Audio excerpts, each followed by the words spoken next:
Say, before we make this jump, anybody want to say a few words? I figure if God can hear how scared I am, so can everyone else. We're gonna make this list real quick so we can go back into the Commonwealth, Planet Mira, and the Northern Kingdoms. Shh.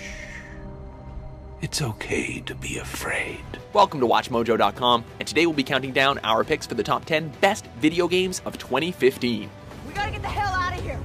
For this list, we'll be looking at all of those games that made us use all of our PTO so we could spend more time with our consoles and PCs. This list won't include any remasters, ports, DLCs, or expansions, so apologies to StarCraft fans, but that does include Legacy of the Void. Today, we retake our homeworld. There were a lot of great titles that made us use a lot of sick days here at WatchMojo. In fact, it was such a big year that we couldn't include a lot of our personal favorites on this list. It was that big. Number 10, Rise of the Tomb Raider. It's me, Hannah. Oh God, I'm so sorry. So what happens after the credits roll and you've just had a monumentally huge adventure? Well, if you're Lara Croft, that experience gets covered up and you have to try and prove that you're not insane. I saw something. Something I can't explain. Before, we got to see her go from being unsure of herself to taking out enemies like the badass she's meant to be. That badassness is more present in this game. But there's also a realistic weariness considering what she's been through before, creating a well-rounded character partaking in another groundbreaking adventure, complete with stunning visuals and addictive gameplay.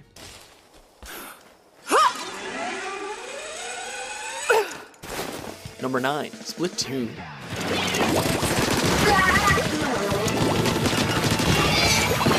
Who would have thought that the best way to reinvent the competitive online shooter wasn't with more gritty soldiers and space marines, but with Kid Squid mutants shooting ink at each other in 90s attire? Well, that's what we got with Nintendo's incredible newest IP in more than a decade, and boy was it a breath of fresh ink to the lungs. The ink-based weapons and squid transformations allow for intense game modes you wouldn't get in any other shooter, and its creative gameplay allowed for both casual and hardcore fans to find their perfect style of play. Number 8, Super Mario Maker. In 1985, the world was introduced to the Super Mario Bros., a platforming adventure that has become one of the most iconic video games in history. To celebrate the 30th anniversary, Nintendo gave their fans complete control. You can create stages in the visual styles of the original Super Mario Bros., Mario 3, World, and New Super Mario Bros. U. If creation isn't really your thing, you can try out millions of fan-created levels, ranging from simple to controller-smashingly difficult. Quite honestly, this is a game with the potential to offer content and ruin friendships for years to come.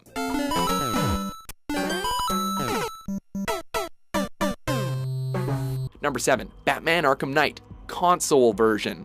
Talk, or I'll crush every bone in your body. While the Batmobile does overstay its welcome, and the PC version was a disaster, if you're gonna play on console, then Gotham has never looked so crisp and been so huge.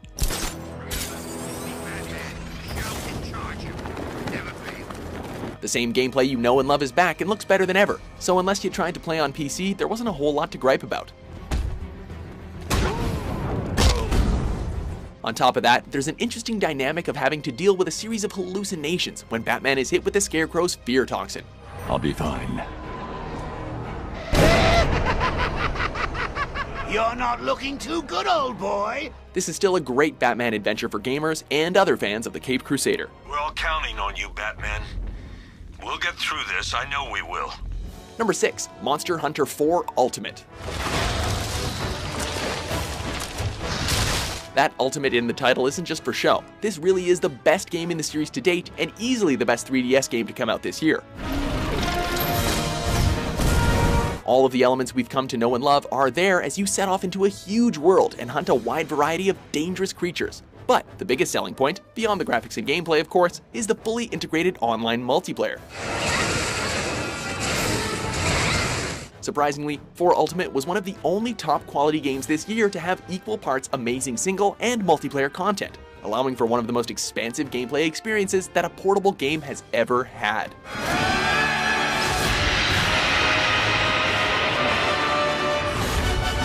Number 5, Undertale.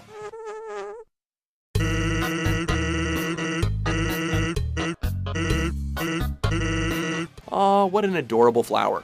It would be a shame if it tried to kill us. And thus begins the most creative RPG we've played all year. What really makes this game stand out is its decision-based gameplay. We know there are a lot of games that rely heavily on that, but none do it quite as amazingly as Undertale. It's not just the fact that there are some characters you really don't want to kill, but your actions are remembered, even after you beat the game and start over, creating a unique experience every time you move through the underground.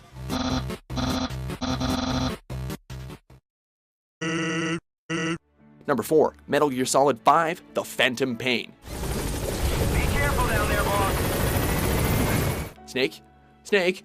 Snake! Oh yeah, we made this joke when we talked about Ground Zeroes. But it needs to be said since Snake finally gave us the game we wanted. You're a legend in the eyes of those who live on the battlefield. This feels like the Metal Gear Solid that we've been dreaming of, with its huge, open world, open-ended missions that give us the ability to explore at our own pace, and new, creative ways to be stealthy. The only real downside is that everything that happened between series creator Hideo Kojima and Konami definitely had an impact on the late game missions. We're ready to strike back. Say the word. Number 3, Fallout 4. We knew this game had to be coming, but we didn't think it would be so soon. Wow. You really aren't from around here, are you? Granted, Fallout 4 arrived with all the quirks and shortcomings that Bethesda's games are known for, but there's a certain itch that Fallout scratches, and it scratches it hard.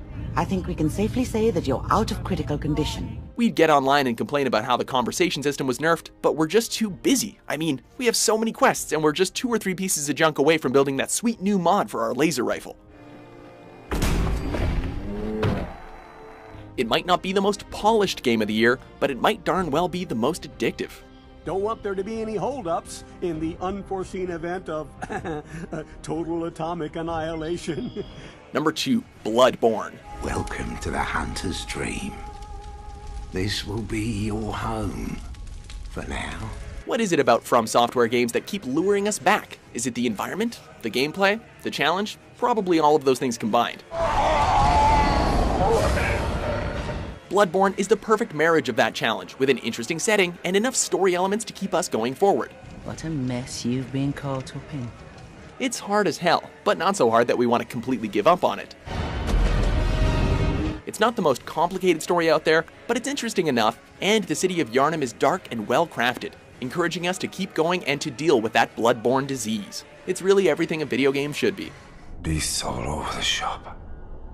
You'll be one of them, sooner or later. Before we sing the praises of the best video game of 2015, let's check out these honorable mentions. It'll hurt about as much as getting your picture taken.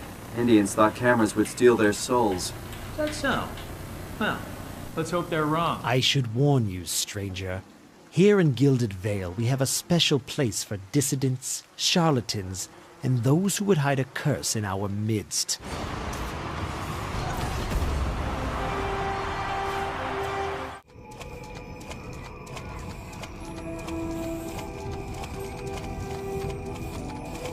Number 1, The Witcher 3, Wild Hunt.